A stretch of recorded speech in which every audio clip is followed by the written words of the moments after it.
Baik, Anda kembali bersama kami dalam CNN Indonesia Bisnis. Polemik aturan uang muka kredit kendaraan bermotor 0% dalam Peraturan Otoritas Jasa Keuangan atau POJK nomor 35 tahun 2018 mendapat reaksi beragam di masyarakat. Bahkan disinyalir aturan ini bertabrakan dengan semangat mengurangi kemacetan dan juga polusi udara karena kendaraan bermotor di beberapa wilayah di Indonesia. Namun di satu sisi, OJK atau otoritas harus mendorong pertumbuhan industri kendaraan dan juga pembiayaan. Bagi Anda calon pembeli kendaraan bermotor, tentu tidak asing dengan istilah DP ringan, DP ceper, ataupun uang muka ringan.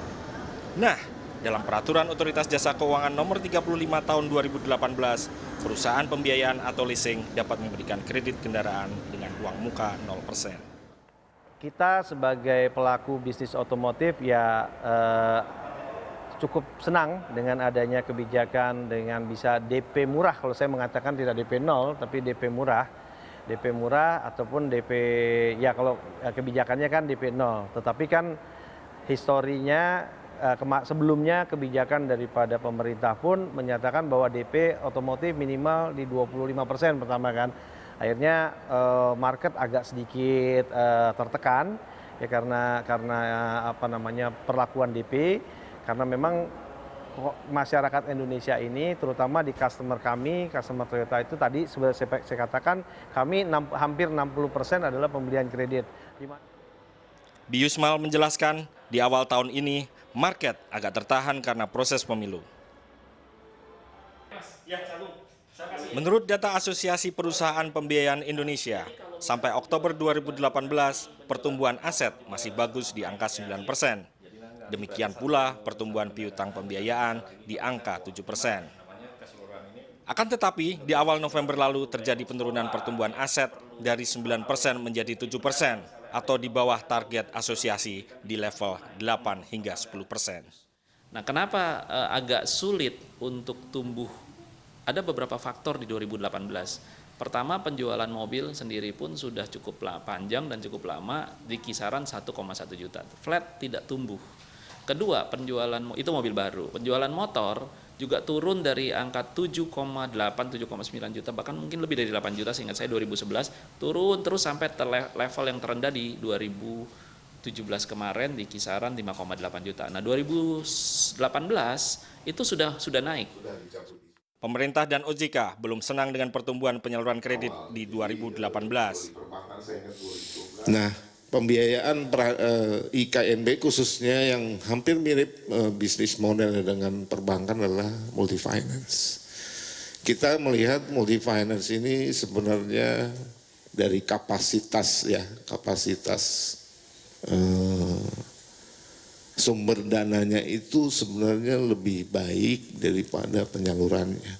Seingat saya 2018 itu pertumbuhannya lebih besar masuk dana ketimbang menyalurkannya. 3 hal ya yang terkait ya. Pertama itu soal kaitan dengan dorongan untuk pertumbuhan ekonomi. Yang kedua itu soal gerakan untuk bisa menyehatkan perusahaan pembiayaan. Yang ketiga itu soal transportasi ya. Nah, menurut saya ini 3 hal ini harus kita lihat apakah satu dan lain hal itu melakukan trade off ya, mengoffset.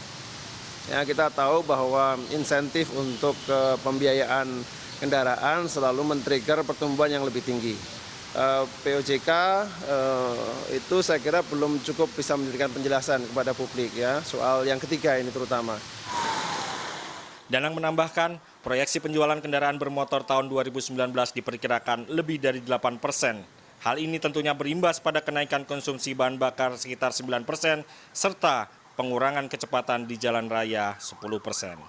Agung Happy, Iman Firmansyah, Jakarta.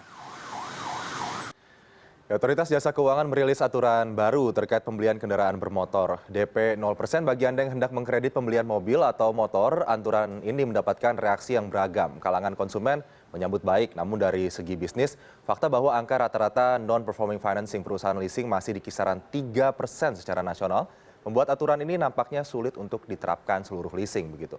Apakah aturan ini dapat dinikmati secara merata oleh konsumen dan apakah dampak yang akan terasa saat penerapan kebijakan baru OJK ini? Bebas uang muka kendaraan bermotor, untung atau buntung? Kami bahas lengkapnya dalam segmen The Analyst.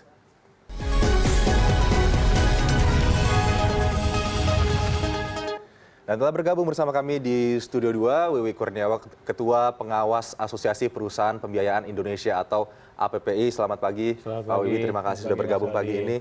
Kita berbicara soal perkembangan industri otomotif di Indonesia terlebih dahulu. Kira-kira apa yang kemudian mendorong OJK menerapkan aturan untuk pemberian DP 0% begitu bagi pengkreditan atau pencicilan kendaraan bermotor ini? Iya, sebetulnya peraturan DP ini dulu tidak diatur. Kemudian diatur dengan 20%. Kemudian diatur lagi dengan 10%. Nah, kemudian OJK melihat bahwa secara total industri, ya, terutama otomotif, kenaikannya tidak signifikan, bahkan stagnan untuk yang roda 4. Nah, untuk yang roda 2 bahkan turun dari 7 juta menjadi di bawah 6 juta, 7 juta sekian. Nah, ini yang dilihat bahwa salah satu faktor yang bisa mendorong pertumbuhan ekonomi dari sudut otomotif itu adalah dengan aturan DP ini. Gitu. Jadi dengan pemberian DP 0% ini diharapkan industri otomotif bisa lebih menggeliat begitu ya istilahnya untuk perkembangannya karena di tengah-tengah angka penjualan yang menurun itu. Betul. Begitu ya. Pak Wiwi, kita juga sudah tersambung melalui sambungan telepon ada Bapak Sekar Putih Jarot, juru bicara dari Otoritas Jasa Keuangan. Nanti kita akan terhubung dengan Pak Sekar, tapi kita bahas terlebih dahulu tentang tadi perkembangan industri otomotif sendiri. Anda melihat kemampuan leasing untuk menakar atau menghandle DP 0% ini di Indonesia bagaimana? Ya, nah saya mau tambahkan sedikit bahwa kebijakan DP 0% dari OJK ini juga sejalan dengan kebijakan BI dengan LTV. Oke. Ya, jadi ini aturannya memang udah sinkron dengan BI. Nah, kalau dalam pelaksanaannya ini kan ada batasannya. Yang boleh melakukan DP 0% itu hanya perusahaan-perusahaan BN yang punya NPF. Itu di bawah 1%. Gitu. Tapi rata-rata nasional ternyata 3% begitu Pak, saat ini ya? Iya. Jadi ada berapa leasing yang diperbolehkan dan sebenarnya berapa leasing yang tidak boleh memberikan DP 0% ini? Iya, kalau dilihat angka yang di bawah 1%, ya memang ada di bawah 100 leasing, artinya kira-kira di 80-an leasing. Ya. Nah, tetapi ini kan sesuatu yang aturan menjadikan buat kita ada pilihan. Kalau ada konsumen-konsumen yang memang mampu, maka akan diberikan. Tetapi tidak merupakan satu keharusan bahwa kita harus mengambil DP 0% tersebut. Oke, Ya. baik. Kita langsung saja kalau begitu tanya dengan OJK. Sudah ada Mbak Sekar yang saat ini sudah tersambung melalui sambungan telepon. Selamat pagi, Ibu Sekar. Selamat pagi, Aldi. Ya, Ibu Sekar, untuk terkait aturan OJK ini sendiri, sebetulnya OJK sendiri melihat untuk perkembangan sektor otomotif atau industri otomotif saat ini di dalam negeri seperti apa? Oke, baik. Sebenarnya mungkin kita kembali lagi. Aturan yang baru dikeluarkan oleh OJK itu adalah POJK 35/05 dan tahun 2018 ini sebenarnya merupakan perubahan dari POJK 29 yang sebelumnya sama-sama mengatur mengenai penyelenggaraan perusahaan pembiayaan. Latar belakang dan tujuan penyusunan POJK ini memang kami ingin mendorong peningkatan peran perusahaan pembiayaan untuk menggerakkan sektor real dalam mendorong pertumbuhan ekonomi nasional. Dan sehingga POJK ini mengatur mengenai kegiatan usaha perusahaan pembiayaan secara menyeluruh. Peraturan tidak terbatas hanya berisi mengenai penyempurnaan mengenai besaran uang buka pembiayaan kendaraan bermotor. Jadi mungkin itu hanya salah satu pasal di dalamnya. Jadi memang harus dilihat aturan ini secara holistik, mengingat memang banyak hal lain yang diatur, yang tadi kami katakan untuk meningkatkan kontribusi industri multifinance terhadap pertumbuhan ekonomi nasional, namun tetap memperhatikan aspek-aspek prudensial sehingga tingkat resikonya dalam pertumbuhannya itu akan terkendali. Jadi kira-kira sih demikian sih, Mas. Ya, Mbak Sekar, kemudian apakah ini bisa kemudian menimbulkan risiko untuk kredit macet atau non-performing finance yang lebih tinggi begitu? Oke, dalam aturannya sendiri sebenarnya tidak, itu bukan sifatnya diwajibkan. Jadi memang akan dikembalikan lagi ke penerapannya kepada industrinya sendiri, kepada perusahaan pembiayaan itu masing-masing yang memang memiliki proses manajemen risikonya masing-masing. Sehingga sifatnya itu bukan wajib ya Mas, jadi kembali lagi itu akan dikembalikan kepada perusahaan pembiayaannya masing-masing dan itu kan ada persyaratannya, hanya memang perusahaan pembiayaan dengan tingkat kesehatan yang dikategorikan sehat di mana NPF-nya itu maksimal 1% ataupun ya di bawahnya begitu, sehingga mereka adalah perusahaan pembiayaan yang tentunya dalam tingkat kesehatan yang sehat dan juga sudah menerapkan proses manajemen resiko yang baik, sehingga prosesnya tentunya akan sangat selektif. Dalam arti kata mereka juga mempunyai kepentingan untuk menjaga tingkat kesehatannya. Baik, Mbak Sekar, mungkin kita ke Pak Wiwi lagi. Pak Wiwi, kalau Anda melihat sendiri tidak ada DP atau DP 0% begitu. Lalu kemudian dari segi kemampuan perusahaan leasing sendiri untuk pembiayaan, apakah sudah menurut Anda sudah kuat untuk menakar DP 0% ini? Oh, kalau dilihat ini sejalan dengan keinginan OJK. OJK itu sudah melihat bahwa yang diperbolehkan untuk melakukan DP 0% itu adalah perusahaan-perusahaan yang mempunyai pengelolaan manajemen risiko yang baik. Baik, tadi NPF-nya di bawah 1%. Ya, dengan catatan dengan standar bahwa harus di bawah 1%. Jadi kalau menurut saya bahwa perusahaan-perusahaan yang bisa mengelola NPF yang sudah di bawah 1%, artinya perusahaan-perusahaan yang memang sudah prudent. Jadi sudah bisa mengelola manajemen risikonya dengan baik. Gitu. Kalau Anda melihat sendiri dari 80-an perusahaan tersebut, kira-kira risiko atau NPF mereka itu rata-rata ada di kisaran berapa, Pak? Kalau 86 ini boleh dibilang perusahaan-perusahaan yang sudah biasa baik dalam mengelola manajemen risiko. Ya. Jadi kalau saya lihat ini kan di bawah 1%. Rata-ratanya mungkin kira-kira di 0,7 begitu, itu menurut saya luar biasa baik. Dari sisi konsumen sendiri, kira-kira Anda melihat menyambut baikkah atau ada rules-rules tertentu yang harus nanti diperhatikan para konsumen? Kalau konsumen saya pikir ini adalah berita baik. Karena apa? Kalau buat konsumen yang memang mampu, ya tentunya adalah satu pilihan untuk bisa melakukan satu pembelian dengan DP 0%. Karena konsumen itu ada dua. Satu konsumen yang punya daya DP dan daya cicil, tetapi ada juga konsumen yang hanya punya daya cicil. Nah ini konsumen-konsumen seperti ini yang mungkin adalah konsumen-konsumen yang pas buat peraturan ini. Apa kemudian nanti dengan ada DP 0% ini kemudian memicu ada tindakan-tindakan seperti penagihan-penagihan yang tidak diinginkan begitu, dalam tanda kutip debt collector misalnya, karena kredit macet?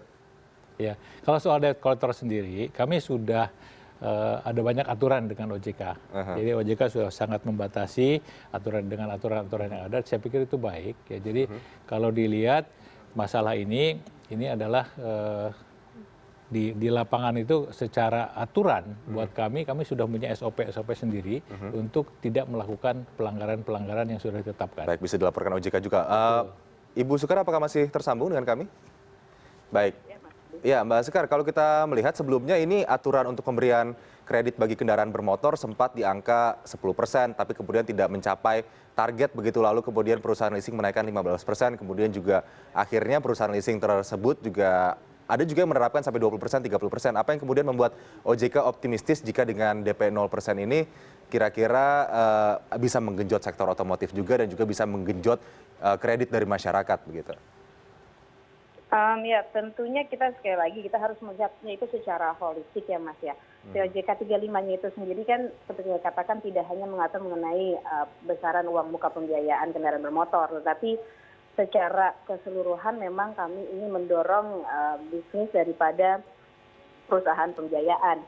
Nah, dan dalam hal ini salah satunya yang mengenai pemberian uang muka tersebut, kami rasa kembali lagi aturan ini kami buat untuk memperluas skema sehingga para perusahaan pembiayaan memiliki opsi-opsi dalam skema pembiayaannya diperluas gitu Mas. Tetapi kembali lagi itu akan ada aturan-aturan yang kami terapkan, persyaratan dan ketentuan dalam rangka menjaga aspek prudensialnya tersebut. Dan itu akan kembali lagi kepada risk appetite dari masing-masing perusahaan pembiayaannya, dan ini akan menjadi sangat selektif karena mereka juga akan menjaga kualitas piutangnya dan menjaga tingkat kesehatannya, kira-kira seperti itu sih Mas. Kalau dari OJK sendiri ada berapa sih Bu perusahaan yang lebih tepatnya ini diperbolehkan untuk memberikan DP 0% ini? Angka tepatnya ada berapa? Secara tepat sih mungkin ya seperti yang tadi sudah dikatakan oleh Pak Wiwi juga ya Mas ya. Kisaran 80-an. Itu. Tetapi sekali lagi saya menekankan karena bukan berapa banyak perusahaan pembiayaan yang dapat memenuhi syaratnya gitu, tetapi lebih ke arah bagaimana mereka akan mempunyai kewenangan untuk dapat menerapkan atau tidak peraturan tersebut gitu, karena akan kembali lagi kepada bagaimana mereka mau menangani manajemen resikonya dalam apakah profil resiko nasabah yang seperti apa yang juga mereka mau tangkap sebagai resiko mereka begitu, sehingga saya rasa lebih ke arah itu penerapannya sih yang harus kita lihat. Baik, Ibu Sekar Putih Jarot, juru bicara dari Otoritas Jasa Keuangan, terima kasih sudah bergabung bersama kami pagi ini. Selamat pagi, Bu Sekar. Selamat pagi, terima kasih Pak Ali. Sama-sama, kita kembali lagi tentang risiko usaha untuk pemberian DP 0% ini. Asosiasi Pengusaha sendiri melihat risikonya high risk atau tidak? Ya, kalau sudah dibatasi, tadi kan sudah dibatasi hanya perusahaan yang di bawah 1% NPF-nya. Artinya kalau menurut saya, mereka adalah orang-orang atau perusahaan-perusahaan yang sudah biasa mengelola manajemen risiko dengan baik. Kalau melihat risiko tumbuh atau enggak, ya menurut saya tidak akan terlalu tumbuh signifikan. Oke. Ya. Nah kemudian kalau Anda melihat dari antusiasme masyarakat dengan dibukanya DP 0% ini, kira-kira akan semasif apa dampaknya terhadap pertumbuhan industri otomotif sendiri? Menurut saya sekarang ini banyak sekali yang nanya ke kita ya, mengenai DP 0% ini. Nah ini menunjukkan bahwa respon masyarakat menurut saya baik sekali dalam arti bahwa hey, ini sudah ada DP 0%. Mungkin mereka sudah berpikir bahwa gimana caranya untuk bisa mencicil mobil atau motor dengan DP 0%. Karena contoh aja kalau satu mobil misalnya ya, mereka mungkin harus ada DP kira-kira 25 juta atau 30 juta. Sementara cicilannya kan di bawah kira-kira 5 juta. Gitu. Nah kalau misalnya mereka dibebaskan dengan yang DP, tapi mereka sebetulnya sudah punya. Kalau bulanannya kurang lebih 5 juta mereka punya. Nah ini mungkin buat konsumen seperti itu akan sangat menolong. Dengan DP 0% ini sendiri kemudian bisa akan meningkatkan jumlah bunga atau interest yang diberikan kepada konsumen atau tidak? Kalau bunga sama aja. Akan tetap rata begitu ya, sesuai dengan peraturan dari Bank Indonesia sendiri di kisaran? Tergantung di market. Jadi market kan tiap perusahaan juga lain-lain menerapkannya. Oke, jadi dengan DP 0% bukan berarti bunga yang diberikan lebih besar begitu ya. Jika ada yang menyimpang kemudian apa yang kemudian akan dilakukan? Itu berarti konsumen harus pintar-pintar memilih ya perusahaan-perusahaan mana yang menurut konsumen adalah yang baik dan kompetitif dan juga reliable gitu. Baik, Pak Wiwi Kurnia, Ketua Dewan Pengawas APPI, terima kasih sudah bergabung bersama kami. Semoga benar-benar ini tidak ada penyelewengan ya, karena dengan adanya DP 0% bukan berarti bisa menaikkan bunga seenaknya begitu ya, tapi tetap harus sesuai dengan peraturan dan tidak semua leasing diberikan kebolehan untuk memberikan DP 0% ini. Betul. Baik, terima kasih. Terima kasih. Untuk menyaksikan video lengkapnya, klik link di bawah ini.